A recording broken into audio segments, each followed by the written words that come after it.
Good morning. This is the task force on the implementation of the Pupil Weighting Factors report. We have not found an acronym for that works, and so we keep on saying all those words. It is Thursday, August 12th, and we are going to be here together the whole long day, but we have some breaks built in. So we're going to start with education quality assurance. I'm going to do a little bit of flipping of folks on the agenda in there because we have some people who have hard stops and some people who don't. And so that will be a little more fluid in the agenda. And then we're going to take a break and then talk about special education, pre-kindergarten weights, and then try to sort of finish up testimony on some of the conversations we had at our last meeting, which was 2 weeks ago, about measuring poverty in English language learners. And then we have some great folks who are here for public comment. We will take a full hour for lunch because this is a long time we're all sitting here together. And I think that's it. Any agenda questions from anyone? I'm also not accustomed to being in a meeting in a mask. And so if my voice is not projecting well, please tell me. Okay. So Secretary French. He is not on yet. Okay. Is Oliver Olson on? I am here. Fantastic.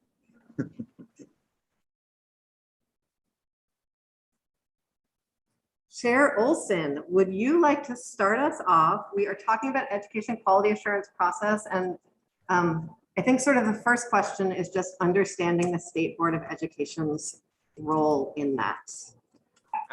Absolutely. So good morning, House and Senate members. For the record, Oliver Olson, I am the chair of the State Board of Education. So with that, I will provide a little bit of an overview of the board and some background that I think might be useful for the task force. So the Board of Education has 11 members. This includes the Secretary of Education, who serves as a non-voting ex officio member. 8 members are appointed by the governor and serve 6-year terms. 2 student members serve staggered 2-year terms, with the junior student being a non-voting member and the senior student being a voting member in the 2nd year of service. Current members of the board come from a variety of backgrounds, but we all share a common interest and dedication to the education of Vermont's children. 2 members were educators and principals in Vermont's public school system. 2 members chair their local school boards. 1 member was the headmaster at Vermont's largest independent school. And our newest member of the board, who was just appointed a few days ago, is a prominent member of the higher education community in Vermont. Prior to the passage of Act 98 in 2012, the State Board was effectively structured as a board of directors, with a Commissioner of Education who managed the Department of Education reporting to the board. Act 98 elevated the role of the Commissioner and the department to Secretary and agency, respectively, and made the Secretary of Education accountable to the governor. The General Assembly preserved a role for the State Board, which continues to have responsibility for a number of important functions, including adjudication of certain education-related matters, approval of specific types of governance changes, and rulemaking. This brings us to the subject of educational quality standards, otherwise known as EQS, rules that were last revised in 2014. The State Board is a somewhat unique state entity in that all voting members are limited to a single term unless they're filling a vacancy. This has the effect of limiting the board's institutional knowledge of past rulemaking, including the current EQS rules, which was undertaken more than 6 years ago. To the best of my knowledge, we have not been asked to consider revisions to EQS during my time on the board. During my tenure, the State Board's work has been largely consumed by directives of the General Assembly, principally Act 46 and Act 173, and an increasing number of complex adjudicative matters. Given the volume of work and lack of resources, we're essentially volunteers who meet monthly with no dedicated staff. The board has had limited capacity to proactively tackle any other matters beyond these substantial undertakings. So that's just sort of a little bit of background, and I can offer some sort of general comments that I think are relevant to the work of your task force, and then I'm happy to answer any questions you have. So I've always found it interesting that we have an education finance system that emphasizes equity of tax effort, yet is virtually silent on the equity of educational opportunity and outcomes. Back in April of 2016, while I was a member of the legislature, during a debate on the House floor about the precursor to your work, a plan for the weighting study, I highlighted the example of two public high schools in Vermont, one in a Chittenden County suburb and the other in a rural so-called gold town. The suburban school offered numerous AP courses, advanced videography, multiple world languages, and a vast array of sports and recreational programs, all at a cost of $13,300 per student. The rural school had almost no AP courses and only 2 world languages, both taught by the same teacher. There was no videography, just a basic photography course, and students were required to supply their own camera. The cost per pupil, over $16,000. I bring these 2 examples back to the table because they bring a key point into focus. Both schools in these examples met EQS. There's very little in the standards that speak to equity of opportunity. The emphasis is on baseline expectations. Critically, the underlying education finance statutes do not permit equalization through the EQS or other rules of the many variables that influence the relationship between monetary inputs and educational outputs. As you begin to consider the many approaches to addressing this complex problem, I would encourage you to allow ample time to consider the impacts of the many variables at play, particularly as you consider any delegation of rulemaking.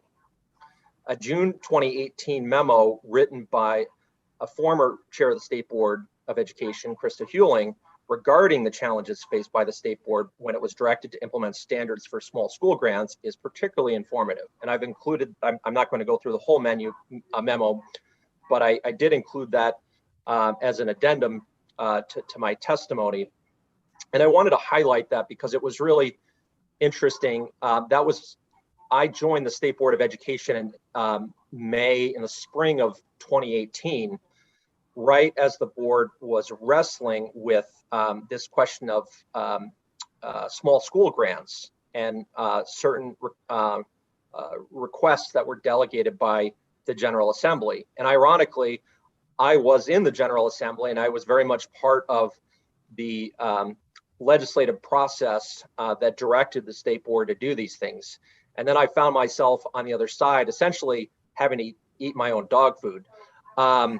And realized, a number of the challenges, that we came across, which are, I won't go through them in detail. They're all in the memo from former Chair Hewling. But, some of the examples that come to mind were in the statute, we as a board were required to consider things like driving times and excess capacity of nearby schools, which are all very reasonable on their face, but when you start diving into the detail, things quickly become very complex and particularly challenging to look at on an objective basis.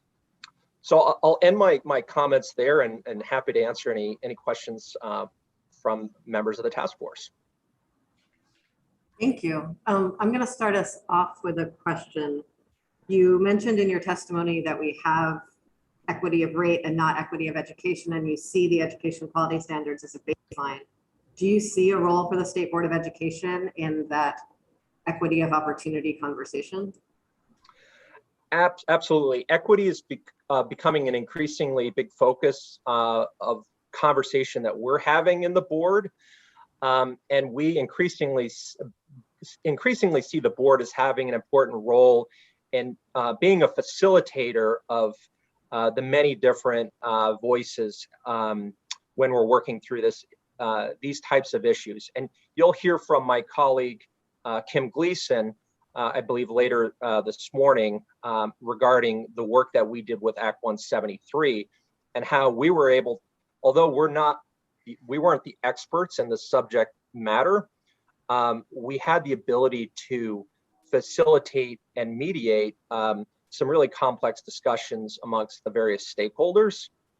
And we actually have reached out to some of those stakeholders to get their input. And what we learned from that process and what we've heard from the stakeholders is that the board, by virtue of being a little bit disconnected from the agency of education, was very effective as a sort of a facilitator of that process. Thank you. Want to remind folks, Rep. James and Senator Perchlik, your microphones aren't anywhere near your faces. And so if you want to say something, you're going to need to bring your mics up closer. Senator Hardy. Thank you. Thank you for being with us today, Mr. Chair. You point to sort of a tension in your example of the equity of opportunity, the tension between the different, your videography example is a good one, but also you point to Krista Hewling's memo and say, I guess my question is the tension between being overly prescriptive and saying things like you need to take into consideration drive time, but then on the other hand, being underly not prescriptive enough when you're talking about opportunities. So you've been in our shoes to try to make public policy. How do we strike that balance of not being too prescriptive, but being prescriptive enough to better ensure equity? That's a great question, and I wish I had a great answer. And I have to be honest and say I don't. There is always going to be tension, and this process is not perfect. And a very wise person remarked to me many years ago about the challenge of bringing equity into our education finance system. And there's a corollary relationship between the equity and fairness and complexity. So the simpler you try to make it, inevitably it's going to be less equitable. The more equitable and fair you try to make it, the more complex it becomes. And I don't think there's any way of escaping that. So I think it's just, I think setting expectations and being mindful that as you are setting policy, you're trying to do your best, but it won't always be perfect. And I think making sure that there are opportunities to come back and revisit things. And I think that's one of the key takeaways. We as a state board, we really wrestled with this issue of the small school grants. We were under a pretty fierce deadline. We did the best we could, and we wrote to the General Assembly and said, hey, we think that it might be worth looking at this again. And that didn't happen. So I think as you're thinking and you're looking ahead, I would really encourage you to build some feedback mechanisms so that there are opportunities and very sort of intentional and purposeful opportunities to go back and re-review and fine tune things. Thank you. Just a question, the word equity is being used a lot. How is that defined, and particularly as you talk about students? Are we talking about equality of opportunity, or are we talking about equality of results, or are we talking about something else? What do we mean by equity? That's a great question, and I personally, I look at it from both perspectives. So it's equity of opportunity as well as equity of results.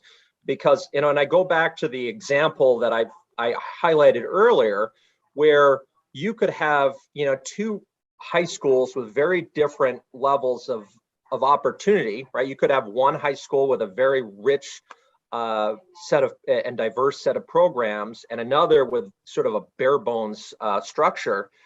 And you could have two seniors graduate from those schools and be, sort of equal in their outcomes, but the equality of those outcomes may be more dependent upon the resiliency and capacity of those students to be self-starters. So I think that's one way to look at it. But I also do think that we need to be looking at the equity of the outcomes, right? Because again, you could provide all the best programming in the world and all kinds of opportunities for students. But if students are disadvantaged in some way because of their home life situation, their socioeconomic status, their race, gender, ethnicity, et cetera, they may be inherently disadvantaged and disenfranchised from understanding how to take advantage of those opportunities. So I think it's important we look at both.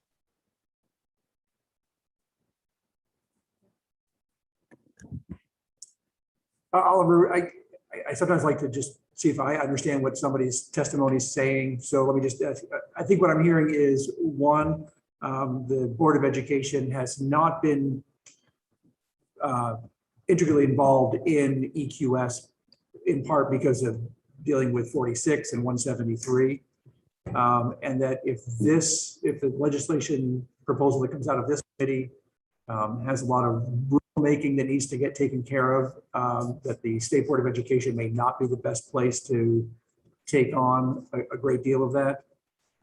And I guess the other thing that I think I heard was that EQS isn't a very good tool for assuring equity. Yeah, so I think you've captured most of it. I'll make a couple of slight modifications to your read back there. So one is the state board, if the state board is going to be asked to undertake significant rulemaking, I would just encourage the General Assembly to be mindful of its limitations.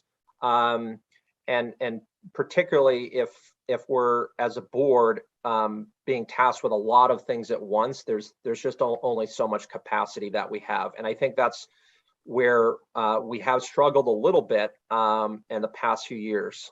The board has done an exceptionally good job, in my view, of handling some of these one-off initiatives that are substantial in nature, namely Act 46 and 173. But the challenge is, we can't do those things and do a whole bunch of other things, right? It's one or the other. So, we need to continue, and we're undergoing a process now with the Agency of Education to sort of sort out our respective roles and responsibilities. So I do think that there could be a role, and a really valuable role, for the board to play. Probably not in developing the detailed content, but when it comes time to really engage in a rich, robust, public dialogue, and to facilitate many competing voices in the public domain, that's where the board, I think, really excels and can add a lot of value. So that would just be my take there. As far as the EQS, I think there may be an opportunity to look to EQS for some of the work that you're contemplating, but I just wanted to set the expectation of what EQS does today. And from my perspective, its focus is really on those sort of minimum standards rather than promoting equity of educational opportunity.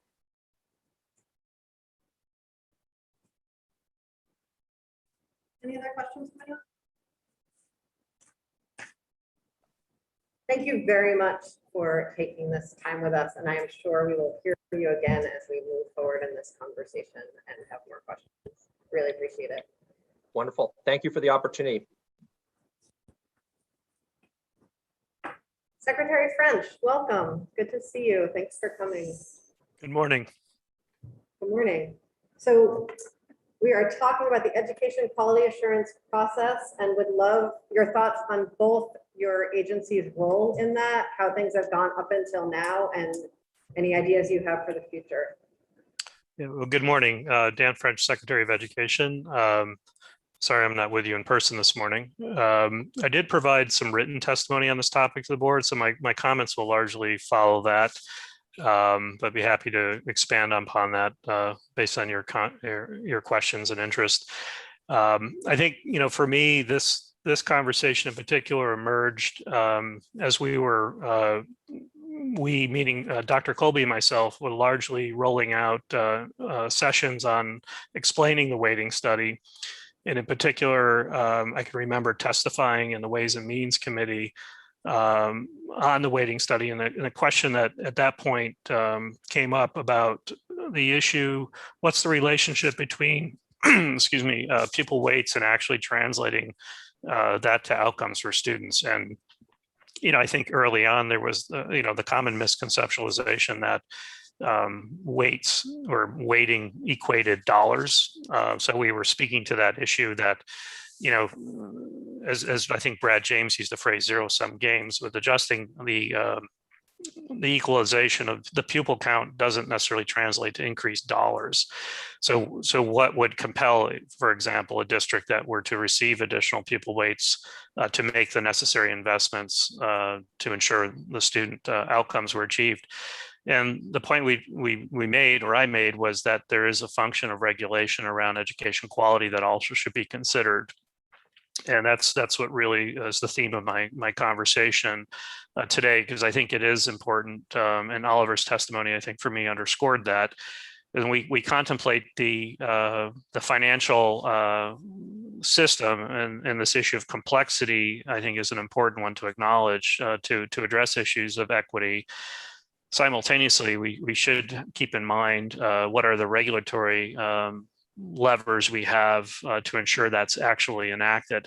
And I think the two broad buckets here are the standards themselves of quality, but also then what's labeled as the quality assurance processes. To look at both of those, because I think they're critical elements of ensuring the outcomes that we desire for all students. So in my written testimony, I provide the first part of it's essentially historical, from my perspective, historical. I started my career as a principal in 1997 with the advent of Act 60, sort of looking at it from that period forward, because I think with Act 60 and certainly the Supreme Court's acknowledgement that the state is ultimately responsible for education, we saw that play out in a funding system approach. But there was a parallel course on education quality that was very clear that we were moving towards. And to a certain extent, that quality conversation was taken over by the No Child Left Behind Act and sort of the national standards movement, which emerged around 2000. And pretty much for the next 14 years thereafter, became a conversation around adequate yearly progress, and really a shift. Quality was defined as outcomes on standardized tests. And that paradigm became the dominant one inside of the conversation, the regulatory conversation around quality in Vermont, because it was required. And that, what I mean by that is you'll see state board regulations that still reflect the requirements on adequate yearly progress and so forth. That era more or less ended in 2014. And we've transitioned nationally and at the state level to an era of greater state flexibility under what's called ESSA, the Every Student Succeeds Act. So, historically, we went from this 14-year period of very, I won't say intrusive, but very involved federal education policy that shifted the quality conversation and the quality assurance conversation to be around this concept of adequate yearly progress, each school making adequate yearly progress. And then as that proved not to have been successful, we've embarked upon a new era of more flexibility at the state level. The national law really allows states to chart their own course to a certain extent. And when that happened, Vermont simultaneously was working on considering moving from what we'd call school quality standards to education quality standards. And I think it's a difference between those two concepts is the school quality standards were largely focused on inputs, and there was a desire to talk more about outcomes. And that essentially was the big paradigm shift that was being contemplated in Vermont simultaneously when the new federal law was passed. And my predecessor, Secretary Holcomb, leading a process by which we created a statewide plan to accomplish the requirements of the federal law, but also basically to keep the federal requirements consistent with what we wanted to do as a state in Vermont.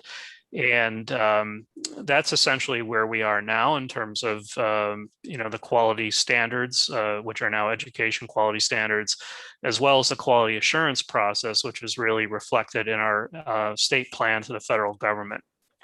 And I then, in my memo, sort of outline what is that? So what is the state of sort of the quality assurance process?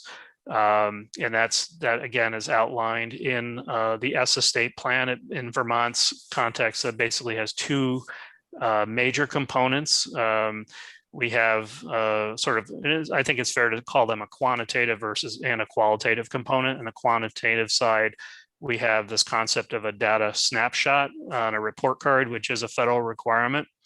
And then on the qualitative side, we have this idea of integrated field reviews. And the two are now fully deployed. I think that, you might be aware the data system took some time to deploy, but the integrated field review component has been online in one form or another since about 2016 or so. And those two components together comprise our quality assurance process. So I'd be happy to go into some of that history in more detail, but I just thought I'd end my remarks talking about some recommendations and some observations based on my role as secretary. Firstly, I would just underscore the fact that I think it is important to acknowledge that regulation is necessary to address issues of quality and equity. And we have these what are considered persistent gaps of equity. And we certainly have quality issues in the system as well. And the state plays a significant role in assuring that to the public, but also enabling that with school districts, a support function.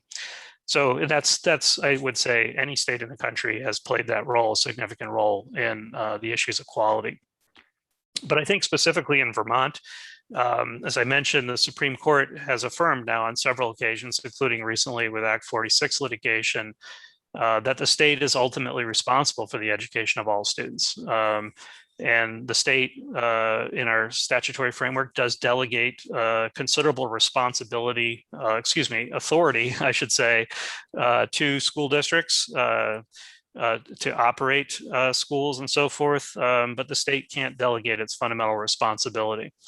And so that's a theme, I think, that's been a central in my leadership as a superintendent and a principal, because again, I started at the advent of Act 60, and it's one that's informed my thinking through Act 46 and then the current work today. The state is ultimately responsible. But we do inherently have this tension between responsibility for positive outcomes for all students, this commitment to equity, at the same time, the authority over the inputs, many of the inputs that would influence that success are delegated to local school districts. So we need to sort of reconcile those two aspects. And I think, as I mentioned, historically, we made an intentional transition from what were school quality standards to education quality standards. But the education quality standards today still include many of the input requirements. So it's not a clear separation between inputs and outputs. And I think our regulations are balanced in that regard. But we have this issue of assurance, quality assurance in particular. The state not only has a responsibility to provide equal opportunity for all students, but also a quality assurance function to the general public. And that was a theme of the No Child Left Behind Act and certainly of ESSA, that there is a quality assurance function that can be leveraged to ensure schools provide a high quality education to all students. So certainly in the context of the weighting study, I think funding is an essential precondition for educational outcomes, positive educational outcomes. So it's not to dismiss the idea of that. I mean, I think the funding is essential. But it's not sufficient in itself to secure those outcomes. So as the task force contemplates changing the weighting structure, I would also put forward that there also needs to be some contemplation of the quality assurance and standards that are in place. And based on this sort of conceptualization of the context, I would offer a couple observations. One is that the quality standards themselves in the assurance process should be in regulation. And currently, the standards are in regulation, but our quality assurance system, as described by our ESSA state plan, never quite made it into state regulation. So I think we could have a stronger regulatory structure if our quality assurance processes themselves were articulated in regulation. And I think an important one to take away for me in my work through Act 46 in particular is that we've made a policy shift with Act 46 to acknowledge that school districts are the LEA, if you will, the entity for accountability. And that was based on a theory of action, this concept of a preferred governance structure, that a school district, a single school district in particular, would be in the best position to confront issues of equity and quality in a school district system. Meaning, take, for example, in Vermont, a common configuration pre-Act 46 was that you had a series of elementary schools, each with its own school board, and then perhaps a union high school or a union middle school, 7 through 12 school controlled by one board. And the issue of quality and equity, from my perspective, really begins at the elementary level where, in a single school district, a multi-district supervisory union pre-Act 46, you had separate boards operating separate elementary schools. And therefore, there was no sort of consideration necessarily across an entire system. And it wasn't uncommon to hear at the union high school, for example, that teachers would observe they could predict how students were prepared for success based on which elementary school they had attended. So a theory of action under Act 46 would be that under a single board, looking at that system pre-K through 12, that board would have to confront issues of equal opportunity in their system. So from the state's perspective, it becomes very efficient to delegate authority to a school district as opposed to a school, and then really rely on the school district to address the issues of quality within its system. And that sort of understanding that became sort of the policy goals of Act 46, I think needs to be leveraged better in our quality assurance regulation. As I mentioned, we started pre-No Child Left Behind Act with an understanding of school quality standards. I think we need to make the migration to school district quality standards. And I offer some examples, particularly from Massachusetts, about how that is conceptualized in my written testimony. But I think it's also important to acknowledge, again, this tension between outcomes versus inputs. Many of the inputs and the substantial inputs that really lead to outcomes for students, in terms of curriculum, professional development, using data, special education, so forth. The General Assembly in Act 153 in 2010 and in Act 156 in 2012 shifted those essential input processes to the supervisory union. Parallel to this work on governance, we also have shifted responsibility for the major educational input systems, if you will, to the district level from the school level. And so that, again, for me, underscores the need to match our quality assurance regulation for those essential systems, meaning that if we can have some assurance at the state level that districts have well-articulated curriculum, have well-articulated needs-based professional development systems, have data informing those decisions and so forth, that we can increase the odds, if you will, that there will be positive outcomes for students. So I think, that's an essential feature, I think, of where we need to go relative to our quality standards. I think, to parallel what I've observed, and I use Massachusetts as an example, that our quality standards, if imagined as district quality standards, need to be expanded to include some other domains, such as leadership and governance, which, for those of you who've worked on school boards, know that governance, local governance plays a critical role and ensuring outcomes for students. And also in particular, our regulations don't really speak to the financial and other aspects of operations in terms of quality standards. So I think that's an area where we've seen, particularly relative to the weighting study, where there needs to be some quality assurance because how funds are invested and the management of public funds relative to student outcomes is a critical ingredient for success of a school district and ultimately for students. And that's all needs to be factored into the sort of future as we contemplate a sort of a post-COVID environment, or at least the impact of COVID on issues of the labor force. We know across our economy, we're seeing shortages in labor, and that's definitely manifesting itself inside the school labor system. And again, that points to having stronger systems at the local level that can tolerate what's no doubt going to be greater variability and instability and staff turnover.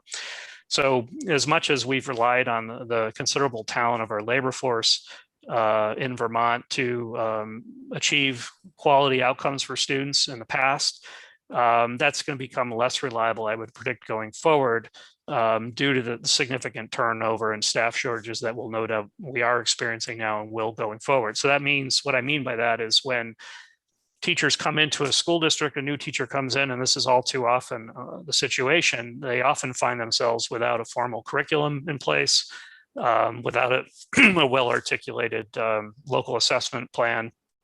And if those systems are in place, then we can, again, more likely assure that the school districts will be successful in educating all their students.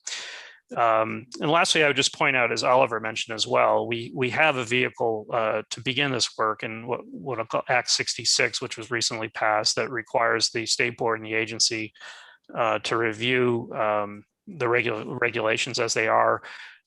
So in terms of sort of conceptualizing how would we improve either the education quality standards themselves or the quality assurance process, I think Act 66 provides a vehicle for us to sort of get at some of that foundational organization, if you will, of these issues inside of regulation. And that law requires us to come back to the General Assembly with a report this winter. But that sort of foundational work, to Oliver's point, there's only so many things that can be queued up at the same time. So I think it's important that we engage in sort of this foundational work on regulation and roles and responsibilities. And if we can get that organized well and the General Assembly engages that conversation next spring, once those things are lined up, then we can move forward fairly rapidly on issues of revising regulations that are outdated, for example, such as the ones that still speak to adequate yearly progress, or engaging with the larger community and our stakeholder groups around how to expand the definition of education quality to include district level inputs more emphatically, and also to consider developing regulation around our quality assurance process, which currently only exists in a state plan that was submitted to the federal government. So why don't I end there? I'll be happy to answer any questions. Thank you very much. I just want to sort of frame something before we jump to questions. And I'm sorry I didn't say this when we first started. I think we're, thank you, having this conversation because if we're opening up the Pandora's box of education funds for the purposes of equity, we should keep the box open wide enough to be talking about equity of opportunity, equity of outcomes. That's sort of why we're talking about equity of finance. So I don't think this is specifically about ensuring that as the weights change, people are still spending sufficiently. I think it's an opportunity to have that broader conversation about how and why are we spending money, and are kids getting the opportunities that they need in that. I have lots of questions, and I'm sure other people do. Senator Hardy. Unless you want to go ahead. Okay. Thank you, Secretary French, for being with us. And I appreciated your outlining some of your specific recommendations. And it sounds to me, well, my first comment is it sounds to me that you think the Massachusetts standards and process could be a model for us to look at. Is that correct? Is that what I was hearing? Yeah, I wouldn't go that far. I would just say firstly that we should consider when we think about quality standards and regulation, they should be contemplated as district standards, not necessarily school standards, because that's how we've imagined our policy goals. And I would say symptomatically, Massachusetts has acknowledged that as well. But I would just say, if we look at the categories of our current standards, they line up pretty well to the Massachusetts standards, except for two areas. So if we think about district level standards, there's two areas that I would encourage us to think about to augment what we already have. And one of them is on leadership and governance. Again, it is interesting to note that as a state that really operationalizes considerable amount of authority to local school districts, that we have no quality standards for that delegation of authority. And that gets at the second piece around the finance and management aspect, because that's a significant responsibility to local school districts, and particularly if we think about the shift to a statewide funding system under Act 60. But there's a lot in that domain, particularly around school facilities. As you know, school facilities in particular have been a topic of interest, appropriately so, in this environment. And it's hard to imagine positive outcomes for students if we don't acknowledge that the conditions in which they learn also need to be positive. And I would argue that the state has a responsibility for ensuring the quality of school facilities. And we therefore need to have that quality standard sort of represented. We have some parallel work going on. Again, I think the challenges here is bringing this together in a coherent way. As you know, the General Assembly has enacted several initiatives on school quality, facilities quality. Again, I could imagine that under a broader umbrella of district quality standards over which school facilities would reside under this facilities domain for school districts. Okay. So, but my broader question is, when we're talking about the responsibility of the state to ensure quality and equity, and potentially equity of opportunity and equity of outcomes, both, there's a lot to consider there. What the feedback that I've heard, and I think many of us have heard from our local school districts, whether it's superintendents or teachers or school board members, and even in some cases parents, is that they are not getting the support, the guidance, and the sort of leadership of the agency of education, that they're not feeling like the role that your agency is playing is sufficient. And a lot of that, obviously we're in a pandemic still, and there's that big, huge asterisk. Yes, of course. And I know that your agency is traditionally, at least in the last decade or so, been understaffed. But how can we assure that the state is doing its role in all of the areas that we just outlined? And how can we assure that the agency of education, your agency, is doing its job? What guarantees can you give us, and more importantly, perhaps, what resources do you need? Because if we implement more regulations, and we implement more processes and more quality standards for local school districts, how do we know they're meeting them if we don't have an agency of education that is helping them do so? Yeah, I mean, these are all good questions. I will say, we've been largely talking about essentially what is the agency's oversight function in this conversation. We went through a process, I'll call it a mission and vision exercise within the agency to get clarity around what our sort of work is. And we call that our purpose statement. And we envision three functions of the agency. One is a leadership function, another is support, and the other is oversight. And there is an interrelationship between support and oversight, and a transition when we move from one to the other. And I'll say, when I was a superintendent or principal, I never was one of those leaders that would raise my hand and beg for more regulation, But I think it is what we're struggling with in this last, I would say, 10-year period, is this issue of coherence, where we have layered onto the system a lot of new requirements without any consideration, essentially, of how these things all come together and about the capacity to deliver on any of them. So we need to do a better job of, again, I liken this sort of regulatory work around sort of righting the ship or building the foundation. That needs to be in place. And what I point to in my written testimony are some areas where I think it could be improved. So those things need to be done. And I think, this issue, to what extent the agency provides direct support to a teacher is one that is a role of the agency, but again, I think there needs to be greater emphasis on a district responsibility. And for example, in law, school districts are responsible for creating a needs-based professional development system and providing a coordination of curriculum across all their schools. The agency can certainly provide direct professional development to teachers, but we need to acknowledge that it is a fundamental district responsibility to do that. So to a certain extent, how we provide support to districts and teachers ultimately is through that sort of direct delegation, the school districts, to support them and making sure they have robust systems in place. But I think the other point, and this is, we all need to acknowledge that in spite of, you mentioned COVID, in spite of, the intention of the General Assembly this year, in the beginning of the legislative session, to basically focus on COVID issues, this has been by far and away one of the most prolific General Assembly sessions, legislative sessions, in terms of enacting new regulations and new initiatives in education. So we're still unpacking that.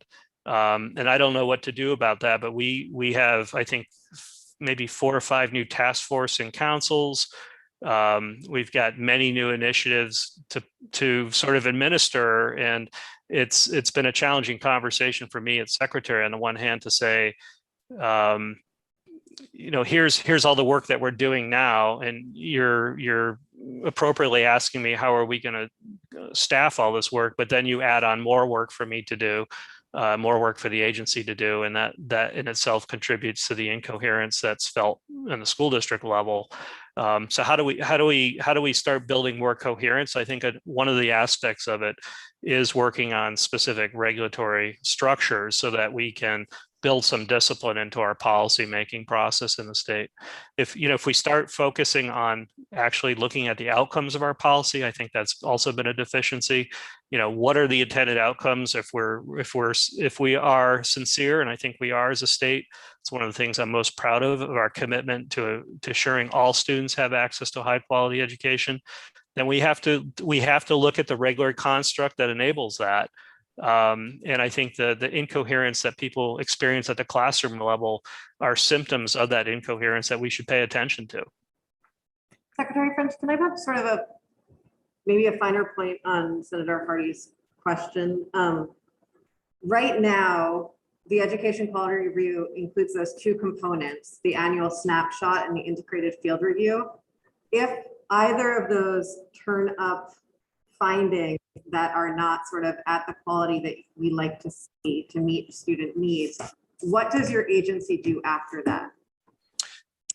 Yeah, and again, that process does not exist in regulation. So that's the first point I'd make. This is part of a state plan that was submitted to the federal government, and we're following that. So the larger paradigm of that plan is this idea of continuous improvement. So there are districts that are identified for more focused support, and they also get focused dollars. If you remember No Child Left Behind Act, that idea of targeting sort of certain districts, that's a concept that still exists under the Every Student Succeeds Act. So we have a requirement to identify those districts that need the most help. They're given additional funding, and we provide targeted support for them in terms of continuous improvement. So they have a team that works with them around continuous improvement and looking at their data and their processes and so forth. But that's, the integrated field review process yields a report. You can point you to a link on our website where you can go through those. For the large part, the feedback from people in the field is that they find that to be a very valuable process to have, their colleagues from other districts come and sort of look at their processes objectively. But ultimately, to your question, the state, the AOE organizes a support team around certain districts that need more support. We also convene what are called communities of practice, where we bring districts who have similar issues together to look at issues very focused in a focused manner. Thank you. Yeah, I'm also looking for a bit of a finer point on like some of the questions too. And I guess you said that you believe a state level quality assurance regulation is necessary to address a lot of these issues. Regulation is going to require people to enforce regulation. And I guess, are you going to be willing to say, or can you comment on the AOE's capacity, people-wise, staffing-wise, to take on quality assurance regulation and quality assurance enforcement? Yeah, I mean, that is an essential function of the agency. Again, we imagine our work in 3 areas, one of which is oversight. What I'd be thinking about is how we're deploying our current staff around the quality review process, which I would argue is a very labor-intensive process. As good as it is, it does require taking people away from their classrooms and so forth to enact that process. So the agency has always had some role in quality assurance, whether it was public school approval or integrated field reviews in the education quality review process that we have today. So it's not necessarily doing that and something. It's about reimagining what is the quality assurance function of the agency and ensuring we have staff to do it. My bias in terms of the staffing question would be to first design a process, but acknowledging how to make that process as efficient as possible, and then determine how many staff are necessary to operate it. But I think we could all agree that one would expect the Agency of Education to have a significant role in providing quality assurance and support to districts. So as we move through a report and legislation by before December, as we develop a plan here, can we get feedback from you later on about what staffing you'll require and how much that might cost, so we can make sure to include that in our recommendations?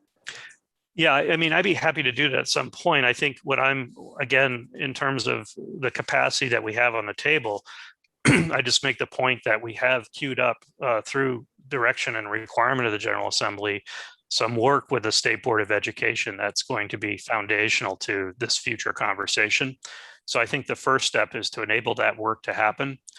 We'll be coming back to you with a report in December about how we see the roles and responsibilities playing out, basically the sort of finishing the work of what was Act 98 when the Secretary of Education was constituted previously as a Commissioner of Education.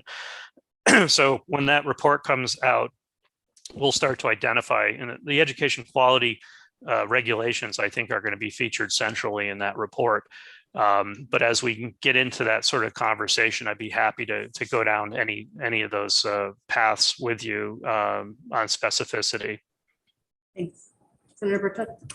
Yeah, thanks, Chair. I have a couple comments and questions. I'm glad you brought up building facilities, and I know we gave you a bunch of work to do that, and you're interested in doing that work. But in your written testimony, I didn't see mention of that, and I just wanted to clarify that you're putting facilities as a governance quality standard with finance and governance that you did mention. Is that accurate? Yeah, I mean, the conceptualization would be open, but I think that's how Massachusetts situates it. I would just argue right now, we have a lot of interest in this policy space, right? And the General Assembly has required us to develop new regulations on the formula relative to constructing capital construction aid, new regulations to create standards for professional oversight of school facilities at the district level, let alone the planning that's required to do a facilities plan and a needs assessment and so forth. Ultimately, I could see the regulations on a construction formula still existing and those being updated. But at some point in our conceptualization of education quality, I would like to see some acknowledgement of the role school facilities play in that, in the quality regulation as an input. Just like, much of our, I'll call them inputs, if you will, in our quality standards pertain to staffing levels. Arguably staffing is our most critical input in education as a process. But there needs to be some basic, I think, acknowledgement of school facility conditions. What we've seen statewide, you're very familiar with these issues. If we talk about maintenance issues or deferred maintenance issues, what's the difference between maintenance and construction? And under the law, school boards are required to maintain their school facilities. But as you know, 80% of our costs at the local level in school districts are personnel costs.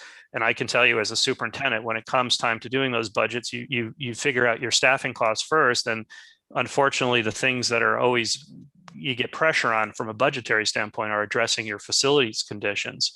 And I think it would be useful to have a state regulation in place that said, these are the minimal requirements for school facilities. And essentially that was, I think, present in our earlier iteration of what we're called the public school approval process. The state would ensure that your facility met minimal safety and health condition requirements. So basically would provide some pressure to locals who are faced with difficult decisions on deferring maintenance. Like, well, we can't afford to do that this year. Let's put it off. As a superintendent, I can tell you that was a very common scenario I inherited over the years. Secretary French, I very much appreciate how much detail you give to every question, and I feel incredibly rude asking you this, but I'm going to anyway. If you can try to keep your answers a little bit brief, so that we can have time to ask all the questions that we want to ask. We can go deeper on each question as needed. Back to you, Senator. Yeah, thank you. Well, I'm in agreement on the facilities thing, and I'm glad you brought up Act 66 and that report, because I think a lot of my questions that I have are going to be answered when you issue that report. But kind of the main question that I have is, I think you said this in your written testimony, and we've had it from some other written testimony, is like, hey, the task force should really pay attention to all these moving pieces and how changing the weights are going to change all these other things. And they're all connected. And with your written testimony and what you're saying today about the Act 66 report coming out in December, and then that report just lays out a process to do the regulations. How do you see that lining up with the timeline that the task force has to implement a plan to change the weights? How do you think we should correlate those two timelines? Does that make sense as a question? Yeah, no, I think, and actually that would be, if that's your takeaway, I'm very pleased, because I think, it is important for you to consider these elements simultaneously. And this is the complexity of the work. And I think also reconciling the timelines is critical.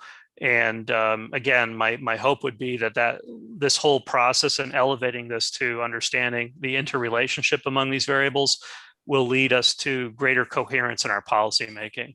So I don't have a specific answer to you about that, but I think mission accomplished from my perspective to say, it's not as simple as just looking at the funding system. You do also have to look at the quality standards and what is the broader condition of those standards, what else is going on in the space.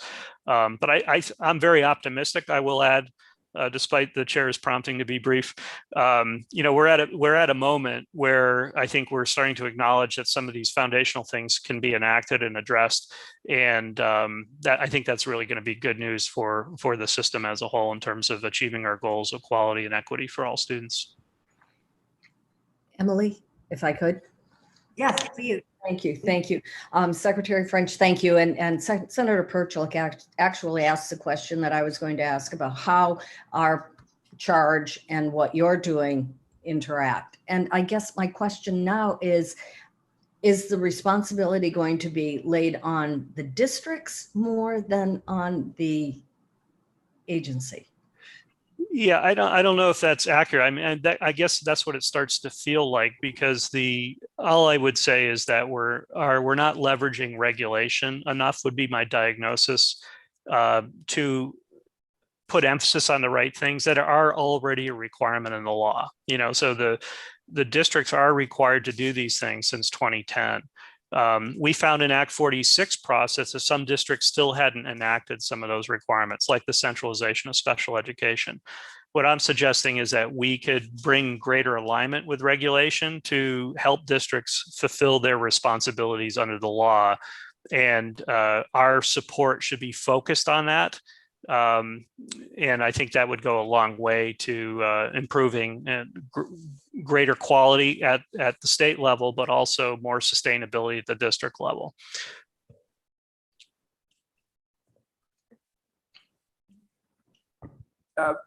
I'm always surprised to hear that centralization of special education still hasn't occurred in a lot of districts, just because it a lot of financial sense for one thing. But that's an example of a regulation or a rule or whatever that was passed, was not necessarily complied with. And what's the enforcement mechanism to create compliance with that? Yeah, I would say, firstly, I wouldn't characterize it as a lot. Most, if not all, have now.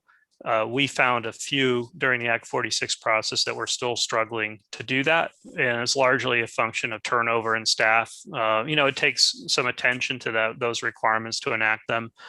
But specifically on special ed enforcement, we do have some regulatory authority around reporting in particular that can put some emphasis on that. So we have a responsibility, the agency, to ensure those things are being enacted, particularly in areas like special education. So I think we have sufficient authority to do that. But I think that's where, again, our oversight and our regulatory authority needs to be clear.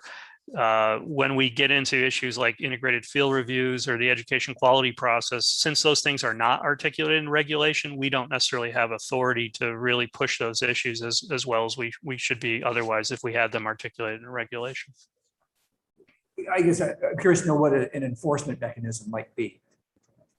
Yeah, and we have the General Assembly gave the Secretary some new enforcement capacity in Act 173 around these issues that it hasn't really been leveraged yet, largely because Act 46, took over much of the work in that area. But I think that's something we should have a conversation about it, to what extent, what enforcement looks like. And again, I think we imagine that on a continuum of support and oversight, not necessarily enforcement. So we want to ensure that districts are supported, that they're aware of the requirements, that they understand how to enact them, how others are enacting them, but also then the oversight function. What are the requirements?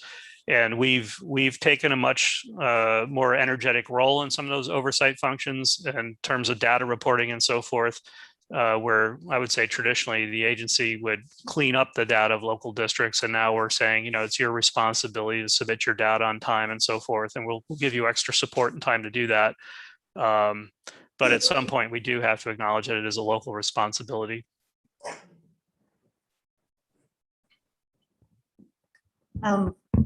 So I really appreciated your framing right at the beginning of this about the idea that it is the state's responsibility to educate all students and that you're delegating that authority to the local districts. And so the education quality assurance process is a way of ensuring that that delegation is essentially working. I'm curious about when that authority is then delegated to a private school, where does the education quality assurance process sit as a way of ensuring the state's continued responsibility to educate all students? Yeah, it's a great question. And there's been many strands to this conversation that are reflected in my testimony today. I've been sort of just observing many different aspects of the system and not just based on my own experience. But certainly, I think, the state board's been involved with many issues around independent school approval in the last year or so. That's led them to conclude that their regulations in that area are insufficient. So as much as I was contemplating improvements to the quality standards for public schools, we've also been involved in work on improving the regulatory construct for independent schools. And to its credit, the state board has embarked on some work largely precipitated by Act 173, but there have been a number of other areas such as the Kern-Hatton Compass School situations that have led the state board to conclude that their regulations need to be strengthened in this area. So that's an area of parallel work that needs to be improved, and it's one that's already been queued up by the state board. Thank you. I think we probably need a diagram of all of the parallel processes that are happening. Yeah, right. Remember. A flow chart. We need a flow chart. Yes. And we have multiple Gantt charts we could share with you on this. I would actually love that. I love a good Gantt chart. Anyone? Yeah, me too. Well, thank you very much, Secretary French. We really appreciate your time here. And I think Thank you. At some other point. No. Good to see you today, and we will see you in a couple weeks. All right. Thank you. Thank you.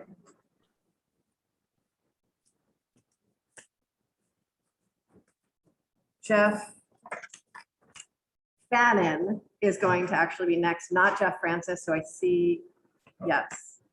We're going to do Jeff Fannin next. Sorry. Yes. Okay. So let's get it. Yes. I am trying to, I didn't rewrite it myself though, so I'm doing it on the fly here. Thanks for joining us. Thank you for being, that's nice. Something under the chair, gum or something, but put my hand on that. Good morning.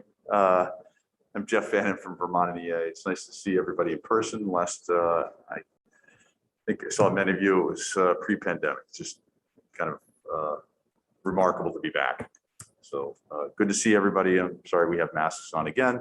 Some of us, this virus is pretty relentless. So I was asked to testify today a little bit about the school quality education quality standards that the Secretary just spoke about, and our experience with these, what I call rules, and I know they're not rules, but they are rules in a sense, in the lowercase, they're not regulations. My comments here are based upon conversations and experiences from the field. My comments are also limited to be, are intended to be a starter.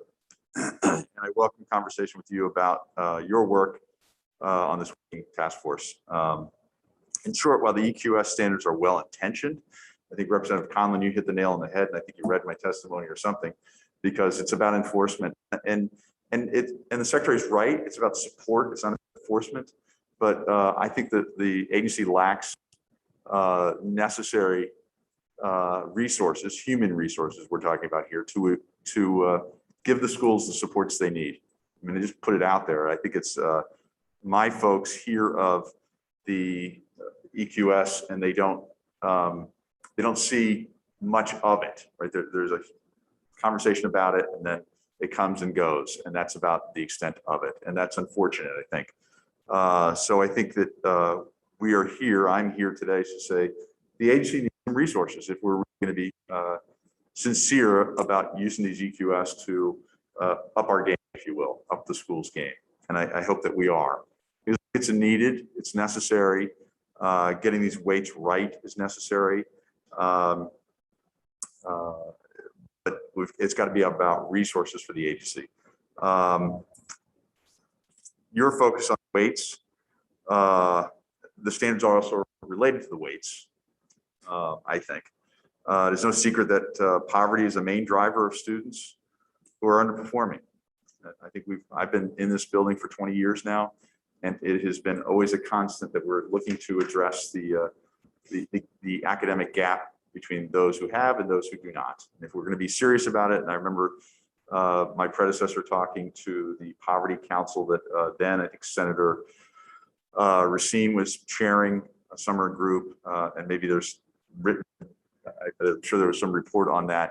That was a huge component of it, getting serious about addressing poverty for kids so that they could achieve all that they were potentially able to achieve. Because my members, as the Secretary pointed out, you look at kids in elementary school, you can tell who's ready to learn, if you will, and who's not. And it comes on pretty early, and it's pretty lasting throughout their academic career. So I think we need to get serious about addressing the poverty, and that would be the weights. I'm not an expert on weighting, how much you should or should not, but it needs to be addressed, I think, and if we're going to be serious about addressing that issue. So again, the other thing the Secretary talked about, I'd like to comment on is Act 46. So that was about an educational opportunity bill, if you recall. It was a law that said we're going to consolidate governance to ensure that kids had a more equal, better opportunity at academics and resources, if you will. There was talk of one school, having multiple after-school programs and in-school programs. I don't know, Chinese, or I don't know the details, I forget them now, and other schools not having any of that sort of thing. And so Act 46 was designed, and it was an educational quality opportunity bill. And I would suggest that nobody has looked at that since that passage of Act 46. And I think that's a really critical role that the legislature could play, which is to examine the success or not of Act 46 in increasing educational opportunities for students, because we've elevated, if you will, we've consolidated governance. We did. So I think that needs to happen. And I suggest that somehow that be included or incorporated into your work going forward, that we actually look at that. And finally, as the Secretary noted, I don't know if it's just the pandemic, but certainly exacerbated by the pandemic, the shortage of high quality educators in the school. I heard a story on VPR this morning about several districts, I think it was Montpelier, Slate Valley. I know others have significant staffing shortages that are significant. And I think that's the word that the Secretary used too. And I agree that it is significant. And, we're fast approaching the start of the school year, and there are multiple schools without teachers and support staff, bus drivers, kitchen folks, paraeducators, special educators, math teachers, I heard this morning. I know that several superintendents recently have emailed staff asking them if they know people who are able to work. So that's coming from, from management, if you will, to say, look, if you know people who want a job, we have positions available. And I don't know if people are not taking it for whatever reason, but a lot of vacancies out there, and it's going to be a problem come the end of this month, I think, when schools do reopen. So that's part of it too, perhaps, but maybe a bit off field. And I am happy to answer questions that you have, but that's the conclusion of what I would call my formal testimony. But I think the EQS, going back to those, we need to have, as Representative Conlon pointed out, necessary resources for the agency to support schools going forward. And I would add one last thing.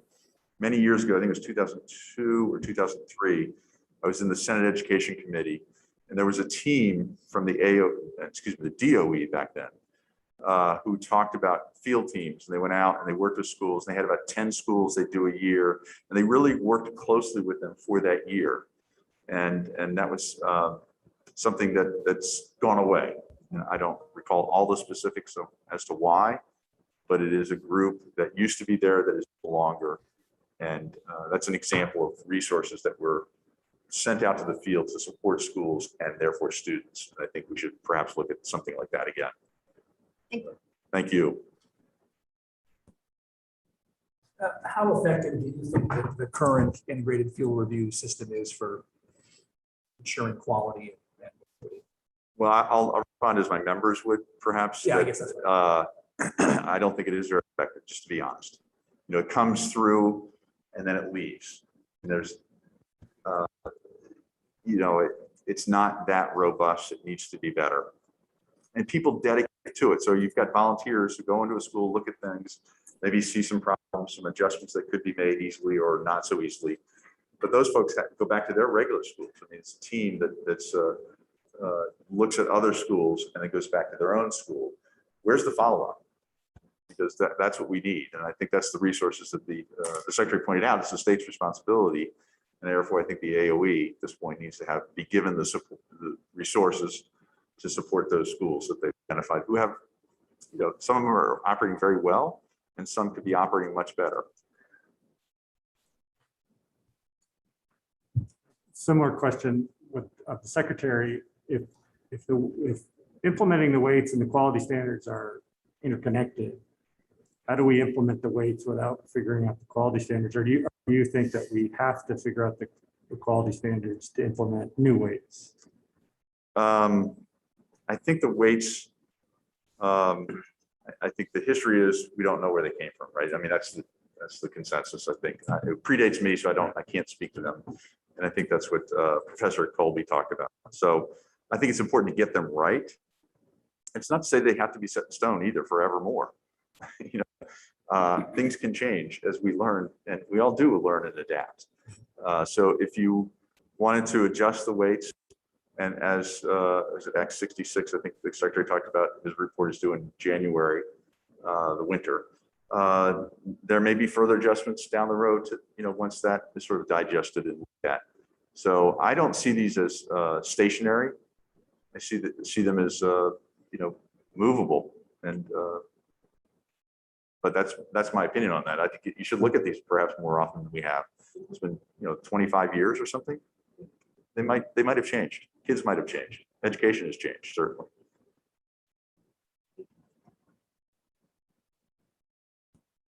Anyone else? Thank you very much Thank for you. joining us. Great to see everybody. Stay well. Very good to see you.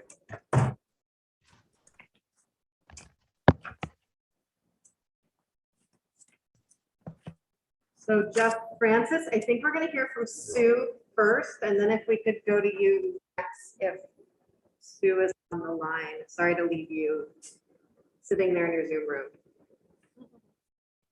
Thank you. I am here. Wonderful. Welcome. Thank you for joining us. Thank you for asking me to join you. I received some guidance last night from the VSBA board. They had their regular board meeting last night. So I haven't provided you with any written testimony yet because I was just distilling this morning that guidance that they provided to me last night. So we welcome the opportunity to be here and to provide. Introduce yourself first? Oh, sure. Yes. Sue Siglowski. I'm the executive director of the Vermont School Boards Association. And you've asked me to. Mike, yours again. I'm sorry to interrupt you. Okay, thank you. You've asked me to address 3 areas today, but just one area this morning. So I'll save the other 2 for this afternoon. And this morning, focus on the education quality standards. Before I go into that specific area, just wanted to let the task force know that the foundation for our testimony in all 3 of these areas is based on the following positions of the association. The first one is that the VSBA fully supports the findings as presented in the pupil weighting factors report. And the second one is that the VSBA supports the establishment of a thoughtful and expeditious implementation plan in pursuit of equity of opportunities for all students, and one that is designed to build capacity within our systems to absorb the changes in funding due to changes in weights. And my testimony is also framed by the roles and responsibilities in Vermont school systems. School boards are not involved in the day-to-day operations of schools. Their role as elected officials is governance. They are responsible for providing high-level, student-focused oversight and assuring the delivery of an effective education program in their communities at a reasonable cost for taxpayers in accordance with state and federal law. The task force has asked whether the education quality standards are a useful mechanism in this process and asked for recommendations on how to use them going forward. The VSBA supports even-handed use of the education quality standards across the board in Vermont, including all schools where public tax dollars are educating our students. And currently, as I'm sure you're aware, the EQS covers public schools and does not apply to all schools where public tax dollars are educating students.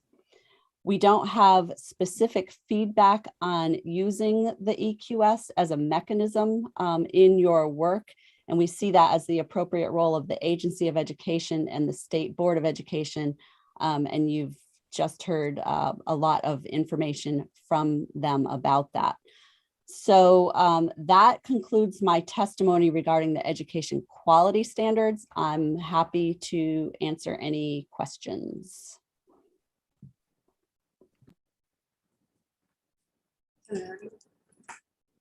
Thank you, Sue, for being with us. I'm curious, I'm not sure if you had a chance to ask your members, but Secretary French just testified about some additions he'd like to see to the education quality standards that would be relevant to school boards in particular, namely oversight, governance, and financial management, and leadership, I suppose he said as well. So I'm curious what your thoughts on adding those components to the education quality standards would be from the perspective of school boards. The VSBA educates our members on all of those things, but as you know, we are not we have no regulatory authority over those, whether those things are carried out, and we don't have a formal position on adding that to the education quality standards, but I'm happy to consult with the board about that and so that I can provide that to you at a future meeting. Okay, that'd be great. Thank you.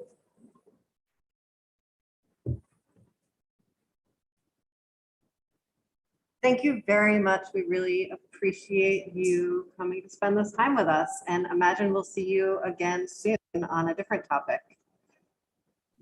Yes, I'll be back this afternoon. Thank you. Thank you. Welcome back, Jeff. Thank you for bearing with my agenda shift. All right.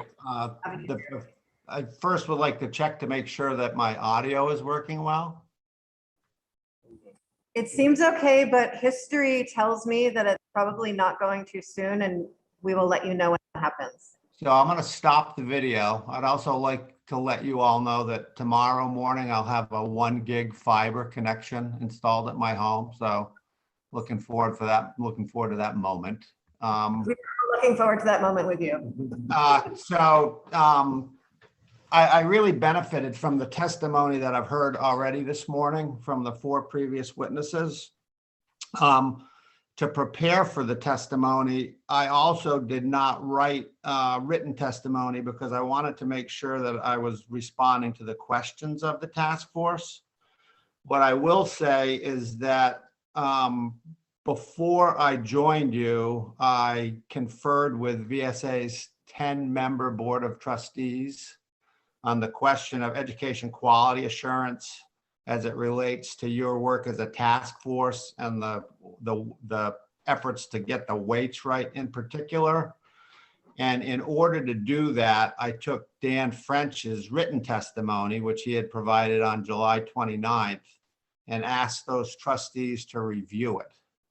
And I asked about general areas of disagreement, and there were none. So I thought that the main points that were provided by Secretary French were on point. So I wanted to let you know that. The second thing that I wanted to state was I'm impressed with the charge to the task force, and I'm not certain that all of your goals are synchronized in a manner that will allow you to easily respond to each one of the charges. And particularly, what I wanted to say was, I think that the education funding system and the weights specifically and education quality assurance are both very robust areas of public policy that the state at multiple levels has been engaged in for the entirety of my recollection, which goes back to the late 1990s. And it's not been often that there's been an interest in integrating the 2 public policy approaches. Now, some may take issue with that, but what I mean is, historically, we have a tendency to try to get the education funding system improved and right. And there's a parallel track around improvements to quality and equity and all that that means, but the intersection has been rare. And I think that in terms of the work that you're engaged in right now, you should focus, as I know you are, on getting the weights right. But I don't think that the work on the education quality assurance process can be addressed simultaneously. And we saw an example of why it might not be able to be simultaneous when both Oliver Olson and Dan French talked about Act 66 and really setting up work by delineating responsibilities between the agency and the state board as a way to improve the work on quality assurance. So I can elaborate on that if you have questions, but I would like to state that it's all purposeful work, and the alignment in terms of, or sequencing may not align well. The other observation that I wanted to make is that I think that Dan French is right when he talks about district standards, district level rather than school level standards. And I also think he's on point with respect to governance and leadership, finance and management, and school facilities. And in my observation as executive director of the Superintendents Association, I would say that a big challenge that we have in public education is that we haven't improved our systems yet to the point where they have resiliency and capacity to respond to everything that they're asked to do. Jeff Fannin asked about Act 46 specifically, and he cited it as a school quality law. Actually, to summarize the purpose of Act 46, it was to try to improve outcomes and equity by creating larger, more efficient systems. And when you do your review of Act 46, if you do, you'll find that some of the former supervisory unions have absolutely turned into the opportunities resulting from Act 46 and are responding better in terms of cost structure, equity of opportunity, and student outcomes, and others have not. And my assertion would be that in places where maybe it hasn't worked, is the work to improve the systems has not been as dedicated or devoted or committed as we might otherwise would have liked to see. So to summarize, and I'll answer questions, I think that it's absolutely on point for you to be looking at education quality assurance. I think that that work and it is in total more complex than getting the weights right. I think that we have to continue to function on systems in the state. I think that if we have a system overall that's made up of better local systems, a better state system, and appropriate roles for the state agency and the agency of the State Board of Education, that we'll be better off. So those are some opening comments. I will answer any questions and would certainly be happy to come back at whatever interval you wanted me to on additional points. Thank you. Jeff, thanks so much for being here. Sure. This question might be premature, but so what would your ideal recommended sequence be? What would this task force come up with as a solution? Like, what areas would we tackle in our proposed plan and legislation? And then what would be delegated to SBOE and AOE and when? I'm kind of looking for a more, trying to make this a more concrete timeline in my mind. Yeah, it's a great question. And remember that you're speaking to somebody who has more than 20 years of observation of all the initiatives that we've brought to public education, funding system, quality, and otherwise. I think that Secretary French, when he noted sort of the prolific nature of the outcome of this last first half of the biennium, I agreed with him. I mean, it's the work that has been focused on and generated as a result of just what you all did between January and June is abundant. And you know, this is not a perfect answer, and I hadn't anticipated the question. I think that equity in the funding system, going back to the enactment of Act 60, is extraordinarily important. So to the extent that the system is inequitable as reflected in the weights, I think that that should be addressed and corrected on a reasonable timeline with consideration for the effects of changing the weights, overall effects. But it's not work that should be delayed while we work on education quality assurance. So if I were in your shoes, I'd say we're going to fine tune to the best of our ability the education funding system through an adjustment to the weights. And we're going to make sure that the state is on course to improve quality assurance through a strengthening of the systems that are currently in place. And I'd look at the local systems. And I think that could be accomplished through the district standards that would turn into governance and leadership, finance and management, like Secretary French indicated. And I'd make sure that the state agency had the capacity and focus to be able to support school districts in a manner that I think can be articulated right now, but in many ways is largely theoretical. And I'd make sure that the state board was playing its role through sort of the evolution of its work as is contemplated by Act 66. So if I were on the other side, if I were receiving this testimony rather than giving it, you know, the question would be, can all that be accomplished?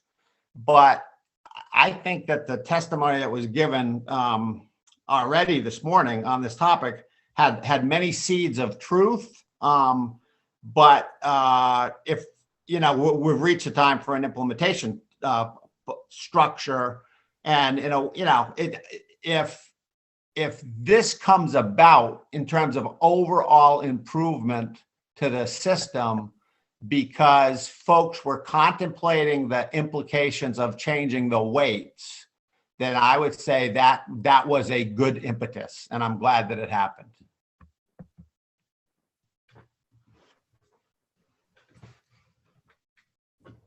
Thank you. Anyone else have a question? Jeff, kind of a theme I feel like I keep sensing is that, you know, in a very local control state when it comes to education, I think what we're hearing is we need a greater role from the Agency of Education in support and enforcement and quality assurance, which would perhaps send more power to the Secretary and the Agency of Education. I guess, would you say that the superintendents around the state also feel that way and support perhaps more authority resting with the state, since it's the state's responsibility to make sure all of our students are educated? Only if the overall system's improved. Right. So I'll give an example, and there will be people who will take issue with this example, and there will be people who probably have more knowledge of the sort of the intricacies of the example than I do, but I'll give you an example. So let's talk about the e-finance system, which is something that you're extraordinarily familiar with, Representative Conlon. I'll talk about the finance system. Yeah, well, so here's the thing, right? So I think that there have been missteps on the part of the state and certainly the contractor, but I think that it's also fair to say that top to bottom, the school districts themselves were not well equipped to have to respond to whatever system was provided to them. And it's the variability between sort of the most under capacity rural, I'll use rural because oftentimes, you know, you can characterize it that way. Not always the case, but the point is, if you don't have a strong system locally, then it's difficult to respond to some state initiative or system regardless of how strong it is. In this case, I think that there were weaknesses on both sides.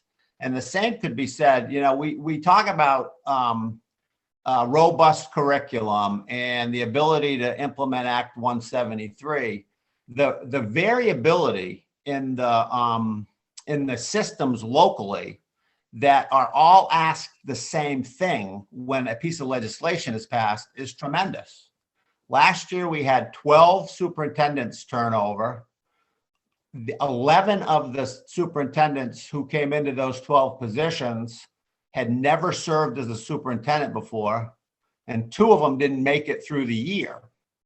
And, when you talk about system resiliency and you talk about capacity, you do have to rely on a system structure in order to be able to strengthen that. Similarly, and I'm not gonna indict or even call out any particular systems right now, but there's not a day, well, it's many days in Vermont, you can pick up a newspaper and read about organizational dysfunction in a school system in the state that really goes to the issue of governance and leadership. So I am supportive of the notion of district standards in that regard, and I support Dan French's point. He said we transfer a lot of authority to local school districts, and we check in on them with regard to student opportunity, but we're not really paying that close attention to how they're run or operated. And this observation is in many ways residual of the transition from pre-Act 46 to post-Act 46. But, I would say from my vantage point that the initiatives that the state undertakes with optimism when they pass in the legislature oftentimes hit walls when they get to the local district level. And it's because the districts are largely not organized top to bottom. I mean, there are some that are, can basically do anything we ask them, but there are others that are really greatly challenged by the organizational structure, and I could go on and on about this because I think all of you would observe that it's really harder to find people to serve in any position of government right now than, historically was the case when things were a lot less complicated. So I didn't intend to talk about this today, but that you can tell from my comments that I have opinion on it, and it's opinion based on experience and observation. So to answer your question, I think some more authority for the state agency might be right, but only if we get it right. Thank you. And we are now, really appreciate you coming in, and we'll see you again soon. And we are now going to take a break. I'm going to call it a 12-minute break so that we can actually start again in 15 minutes. Okay, thanks. I'll see you later.